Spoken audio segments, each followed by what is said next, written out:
Student, मैं Sushil Kumar, live classes biology. आप हमारे चैनल को सब्सक्राइब करते रहिए और शेयर जरूर कीजिए। हमने अगले क्लास में बताया थे आप लोग को कि जनन दो भागों में बांटा गया, एक अलैंगिक जनन और दूसरा लैंगिक जनन। आइए आज आप लोग को बताते हैं कि अलैंगिक जनन कितने भागों में बांटा गया। अलैंगिक जनन आज का टॉपिक है आप लोग का। अलैंगिक जनन, अलैंगिक जनन जिसे इंग्लिश में कहते हैं एसेक्सुअल रिप्रोडक्शन। Asexual reproduction. अलैंगिक जनन क्या है, हमने अगले क्लास में बताए थे कि अलैंगिक जनन में जो संतति जन्म लेते हैं वो हूबहू अपने जनक के जैसे होते हैं। वो हूबहू अपने जनक के जैसे होते हैं। और जो संतति अपने जनक के जैसे होते हैं वैसे संतति को क्लोन कहते हैं। मैं अगले क्लास में बताए थे। और आज आइए हम बताएं आप लोग को अलैंगिक जनन को भी 6 भागों में बांटा गया। अलैंगिक जनन को 6 भागों में बांटा गया। पहला विखंडन, दूसरा मुकुलन, तीसरा खंडन, चौथा रुद्र भवन, पांचवा बीजाणुजनन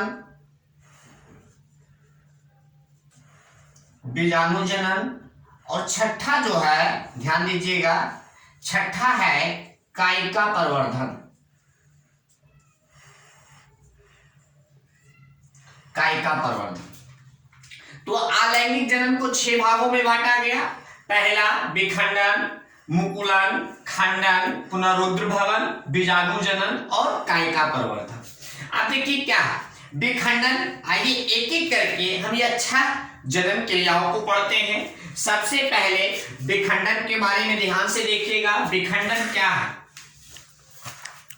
विखंडन क्या है? तो अगर ये जनक सेल है, विखंडन के बारे में बता रहे, ध्यान से देखिएगा। जनक सेल यानी जनक कोशिका है। अब ये जनक कोशिका से अगर दो भागों में टूट करके अलग होते हैं, इसे हम लोग द्विखंडन कहते हैं। इसे द्विखंडन कहते हैं। एग्जाम्पल में लिख लीजिएगा, अमीबा, पैरामीशियम,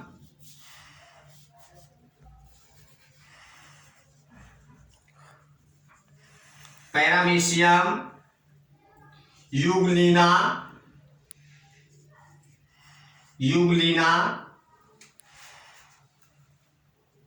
इटिस।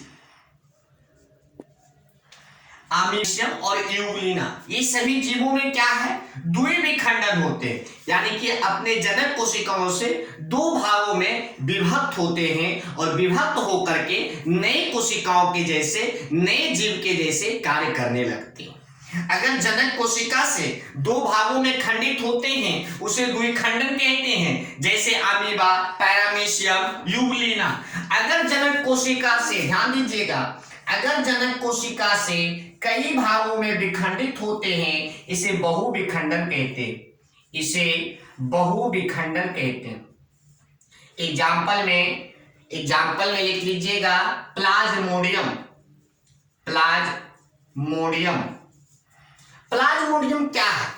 आइए, प्लाज्मोडियम क्या है? बहुविखंडन जन्म करते हैं। क्यों करते हैं? क्योंकि ये जनक कोशिका से एक बार में कई सारे भागों में विभक्त होते हैं। अब विभक्त होकर के नए कोशिकाओं के जैसा कार्य करने लगते हैं, इसीलिए इसे बहुविखंडन कहते हैं। और प्लाज्मोडिया, एग्जाम्पल में एक नाम दिया हमने, प्लाज्मोडियम के बारे में आप लोग जरूर जानते होंगे। प्लाज्मोडियम क्या है? जब मच्छर काट लेते हैं, मच्छर काटने के बाद मच्छर के मुंह से प्लाज्मोडियम हमारे ब्लड में चले आते हैं और वो 1 दिन 2 दिन के बाद वो पूरे शरीर में विखंडन कर लेते हैं और पूरे शरीर में फैल जाते हैं, जिसकी वजह से हमें मलेरिया बुखार होते हैं। तो मच्छर के मुंह से प्लाज्मोडियम निकलते हैं और प्लाज्मोडियम हमेशा बहुविखंडन होते हैं। ठीक है बापू, ये हो गया आपका विखंडन। अगर कोशिकाओं दो भागों में विभक्त होते हैं तो उसे द्विखंडन कहते हैं, और बहुत सारे भागों में विभक्त होते हैं तो उसे विखंडन कहते हैं। ये मुकुलन, ध्यान से देखिएगा, मुकुलन, इसको इंग्लिश में वडिंग कहते हैं। ध्यान से देखिएगा, मुकुलन में क्या है, ये जो जनक कोशिका है, ध्यान से दिख रहा है ना आप लोग को, ये जनक कोशिका है, और जनक कोशिका के ऊपर, जनक कोशिका के ऊपर एक मुकुल का निर्माण होता है। देखिए, एक मुकुल का निर्माण होता है। अब आधा कोशिका ये, और ये मुकुल, मुकुल ध्यान दीजिएगा, इसे मुकुल कहते हैं या कायिका भी कहते हैं। इस निर्मित भाग को मुकुल कहते हैं या तो फिर कायिका भी कहते हैं। और ये जो मुकुल निर्माण होते हैं, ये मुकुल वृद्धि करके, ध्यान दीजिएगा, ये मुकुल वृद्धि करके नए जीवों के जैसा कार्य करने लगते हैं, इसीलिए इसे मुकुलन कहते हैं। एग्जाम्पल में लिख लीजिएगा, ईस्ट, हाइड्रा। अब देखिए, मुकुलन विधि में क्या है, मुकुलन जनन में अपने जनक कोशिका के ऊपर मुकुल का निर्माण करते हैं, और मुकुल का निर्माण करने के बाद मुकुल वृद्धि करके नए कोशिकाओं के जैसा और अपने जनक से टूटकर अलग हो जाते हैं और नए कोशिकाओं के जैसा कार्य करना शुरू कर देते हैं। जैसे एग्जाम्पल में हमने बता दिए, ईस्ट है और हाइड्रा। अरे इसके बाद आ जाइए खंडन। खंडन में क्या होता है समझ लीजिए। खंडन, जो कोशिकाएं होते हैं वो कोशिकाएं,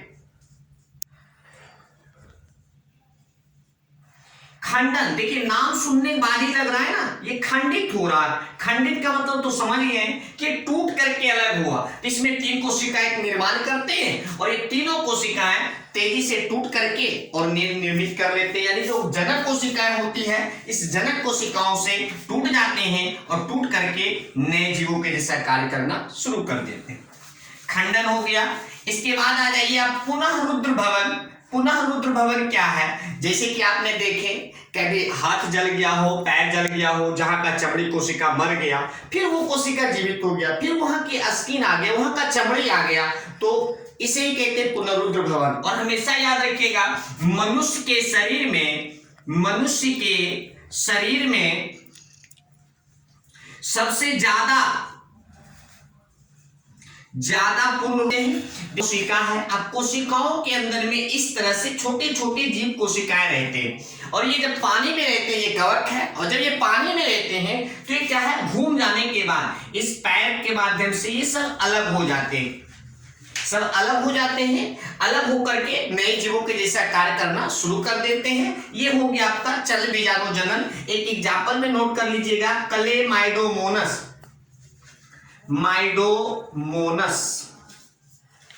क्लेमाइडोमोनस, ध्यान दीजिएगा, एक एग्जाम्पल में लिख लीजिएगा, क्लेमाइडोमोनस, ये चल बीजाणु जनन है। यह एक कवक है,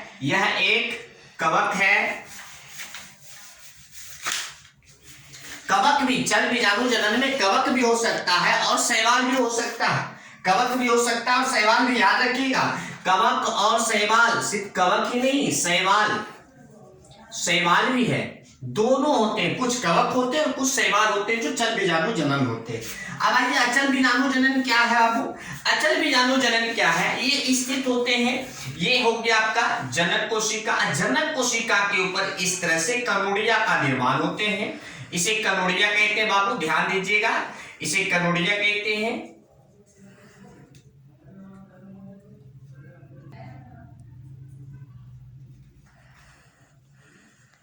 कोनोडिया कहते हैं।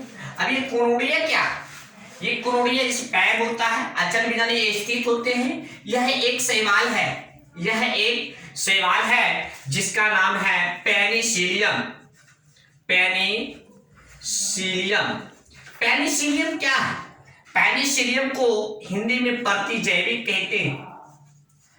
प्रतिजैविक मतलब यह एक प्रकार का एंटीबायोटिक दवाई